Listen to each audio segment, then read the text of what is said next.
Hi, everybody. I'm Zach Hitt. I'm the editor-in-chief of the Hudsonian. Thanks for tuning in this week to the Hud Online.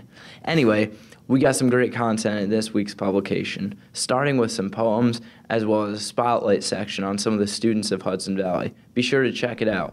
Thanks. Now over to Greg with the news. Go ahead, Greg. Hi, my name is Gregory Klusacek. I'm the news editor at the Hudsonian News Network. Today's the 22nd, and in this week's issue, we've got a story on the Labyrinth, which is set up by the campus ministry to help students relax and meditate. Today, at the Student Senate, we have a new vice president who was the previous treasurer. We have a new treasurer who was previously a senator. We have two new freshman senators additionally.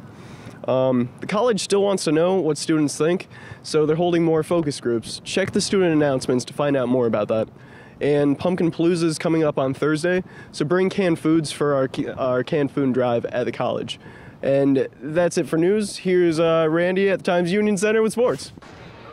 Thanks, Greg. I'm Randy Hammond, the sports editor of the Hudsonian. I'm here at halftime of the Knicks vs. Celtics exhibition game at the Times Union Center. Knicks fans are disappointed to see that Carmelo Anthony, Amari Stoudemire, Jason Kidd, and Tyson Chandler aren't in the lineup or even in their arena. For Celtics fans, Kevin Garnett and Paul Pierce are here, they are just not playing. This isn't even the biggest news of the week. Drum roll, please. The men's Vikings football team finally won a game for the first time since November 5th, 2010, in their 18-17 win over Monroe. Coach Mieling's very first win as Vikings head coach.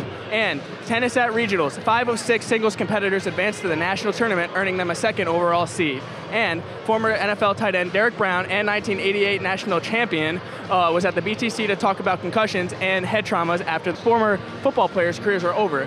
And volleyball season ended their disappointing season with a loss at home last Wednesday. And when one season ends, another season begins. The men's basketball team, however, starts their season on November 1st with a preview of their season without first-team all-region, first-team all-conference forward Kalik Parker.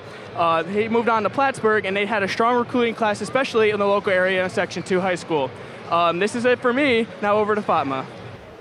Thank you, Randy. I'm Fatma Hossain, the copy editor.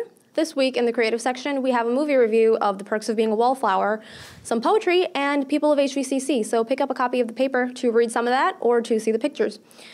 Also, I'd like to remind you that even though we are well into the semester now, we are always welcoming of new staff writers and photographers. So if you would like to get paid to take photos or to write articles for us, you should definitely consider joining the paper. Even if you're just a creative writer who would like to get published, you should definitely contact us. You can email us at hudsonian@hvcc.edu or call us at 518-629-7187. So thank you so much for your support, and I hope to see you at one of our meetings.